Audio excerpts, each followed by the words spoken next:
तर बघा काय माहिती आहे, सरकारी कर्मचाऱ्यांसाठी राज्यसभेतून एक महत्त्वाची माहिती समोर येते. पती-पत्नी दोघेही सरकारी कर्मचारी म्हणून कार्यरत असतील तर त्यांच्यासाठी ही बातमी खास ठरणार आहे. केंद्र सरकारच्या सेवेत कार्यरत असणाऱ्या पती-पत्नी कर्मचाऱ्यांसाठी शासनाकडून दिलं सुद्धा एक धोरण राबवण्याचा निर्णय घेण्यात आला आहे. नवीन धोरणाचा फायदा म्हणून अनेक वर्षापासून वेगवेगळ्या शहरात किंवा राज्यात नोकरीमुळे विरह सहन करणाऱ्या विवाहित जोडप्यांना दिलासा मिळणार आहे असं बोललं जात आहे.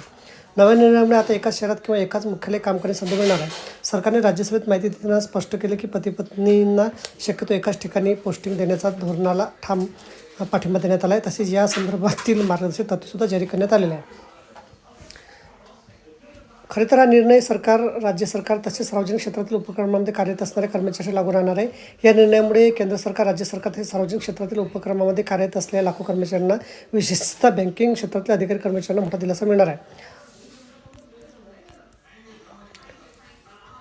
तसेच स्केल 3 पर्यंतच्या अधिकाऱ्यांची नियुक्ती त्यांच्या भाषिक क्षेत्रात करण्याचे निर्देश आहेत, जेणेकरून भाषेची अडचण भासू नये. महिला कर्मचाऱ्यांना बदल्यामध्ये घराजवळील किंवा सोयीच्या ठिकाणी प्राधान्य दिले जाणार आहे. याशिवाय कर्मचाऱ्यांना पसंतीचे ठिकाण ऑनलाईन पोर्टलवर नोंदवता येईल. चुकीच्या किंवा अन्यायकारक बदलीविरोधात तक्रार दाखल करण्याची सुविधा देण्यात आली आहे. तक्रार संबंधी 15 दिवसात लेखी कारणाचा निर्णय द्यावा लागेल. मात्र धोरणामुळे आतापर्यंत किती जोडप्यांना एका ठिकाणी बदली मिळाली याचा कोणताही आकडा उपलब्ध नसल्याचे सरकारने स्पष्ट केलं आहे. प्रत्येक मंत्रालयाने विभाग आपल्या पातळीवर निर्णय घेत असल्याने एकत्र माहिती सध्या केंद्राकडे उपलब्ध नाही. तर या निर्णयामुळे सरकारी कर्मचाऱ्यांच्या कौटुंबिक जीवनात सकारात्मक बदल होईल अशी अपेक्षा व्यक्त केली जात आहे. तर बघा, अशा प्रकारे अत्यंत महत्त्वाची माहिती आपल्याला समजली असेल. व्हिडिओसुद्धा आवडला असेल, लाईक करा, शेअर करायला विसरू नका. धन्यवाद.